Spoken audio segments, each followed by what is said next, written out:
पुराने शहर की धूल भरी गलियों में एक थका मांदा मजदूर जिसका नाम शाहिद था रोज की तरह ईंटें ढोकर शाम ढले अपने छोटे से घर लौट रहा था। उसका जिस्म पसीने से भीगा हुआ था, लेकिन चेहरे पर सब्र का नूर साफ दिखता था। उस दिन उसके पास सिर्फ 2 सूखी रोटियां थीं, पूरे दिन की मेहनत की कमाई। जब वो घर पहुंचा तो दरवाज़ा खोलते ही सामने उसकी बीमार बीवी पूनम लेटी हुई थी और कोने में उसका छोटा बेटा सलमान भूख से सिसक रहा था। शाहिद ने रोटियां निकाली और बच्चों को देने ही वाला था कि दरवाजे पर दस्तक हुई। बाहर एक बुजुर्ग फकीर खड़ा था, सर पर सफ़ेद दस्तार, हाथ में लकड़ी की छड़ी और आंखों में अल्लाह का नूर। फकीर ने बस इतना कहा, अगर भूख में भी बांट सको तो समझो रब ने तुम पर नज़र की है। शाहिद ने बिना कुछ सोचे एक रोटी उठाई और फकीर के हाथ में रख दी। फकीर ने दुआ दी, जिसने भूख में भी दिया उसके लिए रब भूख को हमेशा के लिए दूर कर देगा। शाहिद ने अपनी आंखों से सजदा किया, दरवाजे पर ही सच्चे दिल से। शाहिद उस रात भूखा ही सो गया, लेकिन दिल में अजीब सी तसल्ली थी, जैसे कोई बहुत बड़ी दौलत मिल गई हो। उसकी बीवी पूनम ने पूछा, तुमने खुद कुछ क्यों नहीं खाया? शाहिद मुस्कुराया, रब के नाम पर दिया है, अब देखना वो ही कुछ करेगा।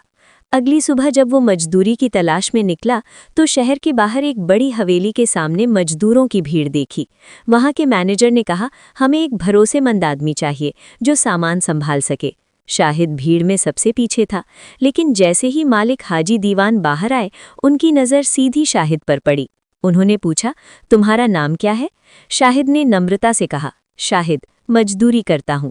हाजी दीवान बोले, तुम्हारा चेहरा जाना पहचाना लगता है, पता नहीं क्यों दिल कहता है तुम्हें ही काम देना चाहिए। यही वो पल था जहाँ उस एक रोटी और सजदे की पहली इनायत जाहिर हुई। शाहिद को ना सिर्फ काम मिला बल्कि सीधे हवेली के गोदाम की देखरेख की जिम्मेदारी भी। शाम को जब वो वापस लौटा तो उसकी जेब में दिन भर की मजदूरी से कहीं ज्यादा रकम थी और दिल में सजदे की ताजगी। सुबह की रोशनी में शाहिद की आंख खुली तो उसकी बीबी पूनम मुस्कुरा रही थी, कई दिनों बाद पहली बार। घर में ना कोई तंगी महसूस हो रही थी, ना घुटन। सलमान भी आज खेलने की जिद कर रहा था। शाहिद ने गोद में उठाकर उसे सीने से लगा लिया, बेटा, रब सब देखता है, तू बस अच्छा इंसान बनना। उस दिन वो नए जोश से काम पर निकला। हवेली में गोदाम की चाबियां उसी को सौंप दी गई थी। वहाँ सामान की गिनती, रख रखाव और हिसाब किताब की जिम्मेदारी अब उसी की थी। कुछ ही दिनों में हाजी दीवान उसके अखलाक और ईमानदारी से इतना प्रभावित हुए कि एक रोज़ बोले, शाहिद, मेरे बेटे जैसा है तू, अगर खुदा ने चाहा तो तू यहीं आगे बढ़ेगा। इसी दौरान एक अजीब वाकया हुआ। एक दिन शाम को जब वो गोदाम बंद कर रहा था, वही फकीर फिर उसी गली में आया, चेहरे पर वही नूर, वही सादगी। शाहिद दौड़कर उनके पास गया और ज़मीन पर झुककर सलाम किया, बाबा, वो रोटी आपने जो दुआ दी थी, अल्लाह ने उसे कबूल कर लिया। फकीर मुस्कराए, रोटी का सौदा अल्लाह के साथ था बेटा, तूने जब दिया तो नियत पाक थी, अब तुझ पर रब की रहमत बहेगी, मगर याद रख, ये रहमत भी इम्तिहान है। शाहिद चौंका, इम्तिहान? हाँ, जब अल्लाह देता है तो देखता भी है, तू बदलता है या सब्र करता है। रोटी देना आसान है, जिम्मेदारी निभाना मुश्किल। उस रात शाहिद सजदे में गिरा और देर तक रोता रहा, या रब, जो भी दे मगर मेरा दिल सच्चा रख, मेरा ईमान न डगमगाए। शाहिद को काम पर आए कुछ ही हफ्ते हुए थे, मगर उसका अखलाक, सादगी और मेहनत में पूरे घर को अपना बना लिया था। अब वो सिर्फ गोदाम का रखवाला नहीं बल्कि हाजी दीवान का भरोसेमंद आदमी बन चुका था। एक दिन की बात है, हाजी दीवान शहर से बाहर एक सफ़र पर गए थे और हवेली की देखरेख पूरी तरह शाहिद के हवाले थी। उसी रोज़ 2 गरीब औरतें मदद मांगने आईं, एक विधवा और एक गर्भवती महिला। दोनों रोती हुई बोली, साहब, हमें चावल और आटा दे दो, बच्चों के पेट भूखे हैं। शाहिद ने अंदर जाकर गोदाम देखा, गिनती पूरी थी और नियम साफ था, मालिक की इजाज़त के बिना कोई सामान नहीं देना था। मगर वही शाहिद जिसने खुद भूखा रहकर रोटी दी थी, आज क्या करता? उसने थोड़ी देर आंखें बंद की और फिर वही किया जो उसका ईमान कहता था। दोनों औरतों को ज़रूरत भर का सामान दे दिया। ये मालिक की नहीं, अल्लाह की अमानत है, और अमानत में से भूख मिटाई जाए तो वो चोरी नहीं, सवाब होता है। शाम को हाजी दीवान लौटे, चौकीदार ने जाकर शिकायत की, आपके रहते गोदाम से बगैर पूछे राशन बांटा गया। हाजी दीवान ने रफ़ीक को बुलाया, क्या ये सच है? शाहिद ने सिर झुकाया, जी, 2 औरतें भूखी थी, मैंने उनकी मदद की, चाहे तो सज़ा दीजिए, लेकिन मैं रब को जवाबदेह समझता हूँ। कमरे में सन्नाटा छा गया। कुछ पल बाद हाजी दीवान उठे, पास आए और शाहिद के कंधे पर हाथ रखा। तेरी ईमानदारी अब मेरी आंखों में नहीं, दिल में उतर गई है। तूने मेरा नहीं, रब का माल सही जगह पहुंचाया है। उन्होंने तुरंत हुक्म दिया, अब से रफ़ीक इस हवेली का मैनेजर होगा और जो तिजोरी की चाबी मेरे पास है वो अब इसके पास रहेगी। शाहिद की आंखें नम थीं, मगर उसका सिर सजदे में था। वो जानता था ये इनाम उस रोटी और सजदे का असर है जो एक फ़कीर के लिए किया गया था। शाहिद अब हवेली का मैनेजर बन चुका था। जो कभी दूसरों के घरों में मजदूरी करता था, अब वही गोदाम, राशन और हिसाब किताब का मालिकाना हक संभाल रहा था। पर जैसे जैसे अल्लाह ने उसे ऊंचा किया, वैसे वैसे उसके इम्तिहान भी गहराते जा रहे थे। एक दिन हाजी दीवान ने उसे बुलाया और कहा, शाहिद, अब मैं रिटायर होना चाहता हूँ, तुम मेरी जगह पूरे व्यापार को संभालो। ये सुनकर शाहिद का दिल कांप गया। मैं तो एक मजदूर था, मुझे इतना बड़ा काम? हाजी दीवान बोले, अल्लाह जिसको काबिल बनाता है उसी को जिम्मेदारी देता है। फिर एक दिन दौलत का पहला इम्तिहान आया। एक व्यापारी ने माल की डिलीवरी ली और एक बड़ी रकम नकद में शाहिद को थमा दी, लेकिन गलती से उस थैली में 2 गुना पैसा था। उसने बिना देर किए उस व्यापारी को बुलवाया और बोला, आपसे गलती से ज्यादा पैसा आ गया है, ये वापस ले लीजिए। व्यापारी की आंखें भर आईं। ऐसे लोग इस जमाने में कहाँ मिलते हैं। उसी शाम फकीर फिर उसी गली से गुजरा। शाहिद दौड़ा दौड़ा उसके पास गया और हाथ जोड़कर बोला, बाबा, आपने उस दिन जो दुआ दी थी वो अब भी मेरा रास्ता रोशन कर रही है। फकीर बोले, बेटा, रोटी देना आसान था, अब तू दौलत के दरिया में है, लेकिन जब तक सजदा बाकी है तेरा दिल साफ रहेगा। शाहिद ने उसी वक्त वहीं सजदा किया, या रब, मुझे दौलत से नहीं तुझसे मोहब्बत रहे, मेरी नीयत कभी न फिसले। शाहिद की जिंदगी अब एक नए मोड़ पर आ चुकी थी। कभी एक रोटी के लिए तरसने वाला मजदूर अब शहर के सबसे भरोसेमंद व्यापारियों में गिना जाने लगा था। लेकिन उसकी सादगी और इबादत में कोई फर्क नहीं आया। अल्लाह का डर, नमाज की पाबंदी और लोगों के साथ इंसाफ उसकी पहचान बन गई थी।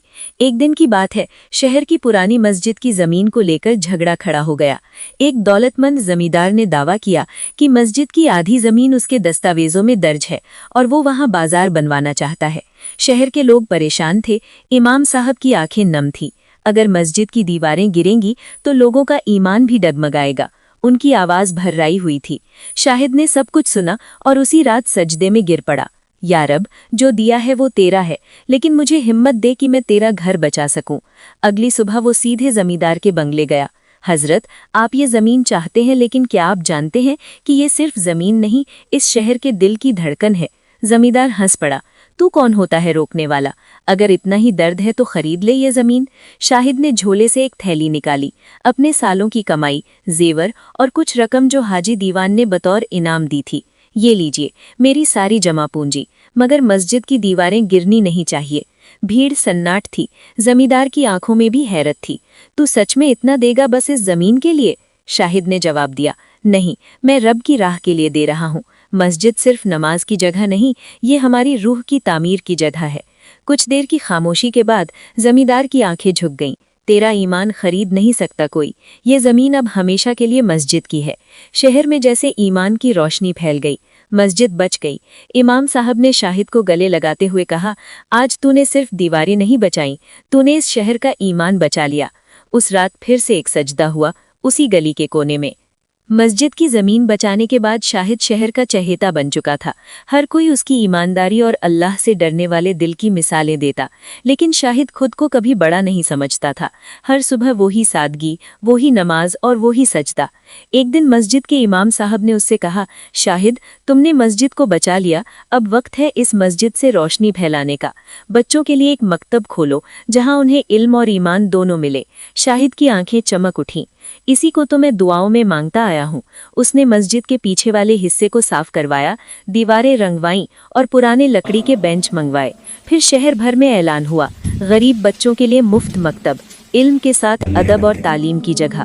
पहले दिन बस 6 बच्चे आए, मैले कपड़े, नंगे पैर, मगर आंखों में चमक। शाहिद खुद तख्ती और कुरान पढ़ाता, दुआएं सिखाता और बीच बीच में कहानियां सुनाता, जैसे एक रोटी और एक सजदे की ताकत से क्या कुछ बदल सकता है। कुछ ही हफ्तों में बच्चों की संख्या 6 से 60 हो गई। और फिर एक शाम जब वो मकतब की सफाई कर रहा था, एक बूढ़ा शख्स चुपचाप दरवाजे पर खड़ा मिला। सर पर सफेद दस्तार, वही लकड़ी की छड़ी, वही नूरानी चेहरा। बाबा, शाहिद की आवाज भर आई। फकीर मुस्कुराए। अब तुझे कुछ मांगने की नहीं, देने की जगह मिल गई है। तू अब रोटी नहीं देता, तू इल्म बांट रहा है, और ये सबसे बड़ी दौलत। मैंने कुछ नहीं किया, सब उस सजदे का असर है। फकीर ने दुआ दी। जब सजदा दिल से होता है तो अल्लाह तालीम से तकदीर बदल देता है। उसी रात शाहिद ने मकतब के दरवाजे पर एक तख्ती टांगी, सजदा मकतब, जहां एक रोटी से तालीम की रोशनी जली। मकतब की दीवारें अब सिर्फ ईंटों की नहीं रही थीं। हर बच्चा, हर हरूफ, हर दुआ उस मकतब की रूह बन चुका था। शाहिद का अब सिर्फ एक मैनेजर या मजदूर नहीं, एक मुअल्लिम था, दिलों को रोशन करने वाला। एक रात की बात है, शहर में अचानक अफवाह फैल गई। मस्जिद की जमीन अब भी सरकारी दस्तावेजों में वक्फ की नहीं बल्कि विवादित है। किसी भी वक्त मकतब पर बुलडोजर चल सकता है। शाहिद के पास वक्त कम था। उसने दस्तावेज निकाले, नगर पालिका के दफ्तर गया, मगर हर जगह से एक ही जवाब मिला, जमीन का केस कोर्ट में है, हम कुछ नहीं कर सकते। उधर शहर के लोगों में बेचैनी फैलने लगी। कुछ माँ बाप बच्चों को मकतब भेजना बंद करने लगे। इमाम साहब ने उसे समझाया, शाहिल, ये वक्त हिकमत का है, खुदा देख रहा है, तू फिर वही रास्ता चुनेगा जो सच्चा है। शाहिल ने कुछ रातें बिना सोए गुजारी, दुआ करता, सजदे में गिरता और अपनी सारी जमा पूंजी कोर्ट के वकीलों और कागजात में लगा देता। फिर आया एक और झटका। हाजी दीवान का इंतकाल हो गया। वो अकेले थे और उनकी सारी जायदाद अब रिश्तेदारों में बंटनी थी। हाजी साहब ने एक वसीयत छोड़ी थी कि शाहिल को हवेली में बराबरी का हिस्सा मिले, लेकिन कुछ लालची रिश्तेदारों ने वो वसीयत कोर्ट में चुनौती दे दी। अब एक तरफ मकतब की ज़मीन का मामला था, दूसरी तरफ उसका खुद का छत और रोज़गार। शाहिल एक ही वक्त में दो मोर्चों पर खड़ा था। इसी हालत में एक रोज़ मकतब के बच्चे उसे अकेले बैठा देखकर बोले, उस्ताद जी, हम आपके साथ सजदा करेंगे, अल्लाह ज़रूर रास्ता खोलेगा। बच्चों ने मिलकर मकतब में रात की नफल नमाज अदा की। शाहिल की आंखों से आंसू बह निकले। या रब, तूने मुझे जितना दिया सब कबूल, लेकिन अब ये बच्चे तेरे अमानत हैं, इन्हें बचा ले। फिर एक चमत्कार हुआ। मस्जिद के पास एक नज़दीकी गांव के बुजुर्ग, जो पहले शाहिल के मकतब में अपने पोते को पढ़ने भेजते थे, शहर आए। उन्होंने शहर के कहारजी और अफसरों के सामने एक वसीयत रखी, मेरी 5 बीघा ज़मीन हमेशा के लिए सजदा मकतब के नाम। जो ज़मीन पर झगड़ा है उसे छोड़ दो, अब ये ज़मीन अल्लाह की तालीम के लिए है। कोर्ट का केस वहीं ख़त्म हो गया। रफ़ीक को राहत मिली। न सिर्फ मकतब बच गया, बल्कि अब वो स्थायी रूप से एक रजिस्टर वक्फ संस्था बन गया। अब मकतब सिर्फ एक इमारत नहीं रहा था, बल्कि एक जज्बा बन चुका था। शहर के गली कूचों में ये बात फैलने लगी थी कि जिसने एक रोटी भी थी, वो अब 100 बच्चों को इल्म की रोशनी बांट रहा है। हर शुक्रवार को रफ़ीक मकतब में सबक से पहले बच्चों को एक सच्ची कहानी सुनाता, कभी किसी पैगंबर की, कभी किसी सहाबी की, और कभी अपनी ही। मैंने रोटी दी थी, मगर बदले में रब ने मुझे खुद की पहचान दे दी। फिर एक दिन ऐसा आया जो मकतब की तारीख में सुनहरे अक्षरों में लिखा गया। शहर के नए गवर्नर का दौरा तय हुआ, और जब उन्हें मकतब के बारे में खबर मिली तो उन्होंने अचानक खुद वहां आने की इच्छा जताई। पूरा शहर जमा हो गया। छोटे छोटे बच्चे कुरान की तिलावत कर रहे थे, कुछ अरबी लिख रहे थे तो कुछ दीवारों पर सफाई कर रहे थे। शाहिल एक सादा कुर्ता पहनकर दरवाजे पर खड़ा था। गवर्नर आए, मुआयना किया, और जब उन्होंने शाहिल से पूछा, आपने ये सब कैसे किया, तो शाहिल ने मुस्कुराते हुए जवाब दिया, मैंने सिर्फ एक रोटी दी थी और एक सजदा किया था, रब ने बाकी सब खुद कर दिया। गवर्नर ने एक सरकारी फरमान जारी किया, इस मकतब को अब शहर की आधिकारिक इस्लामी तालीमी संस्था का दर्जा दिया जाता है और हर मोहल्ले में इसके जैसे मकतब खोले जाएंगे। रफ़ीक की आंखें छलक उठीं। अगली सुबह मकतब के बाहर एक नई तख्ती टांगी गई, सजदा फाउंडेशन।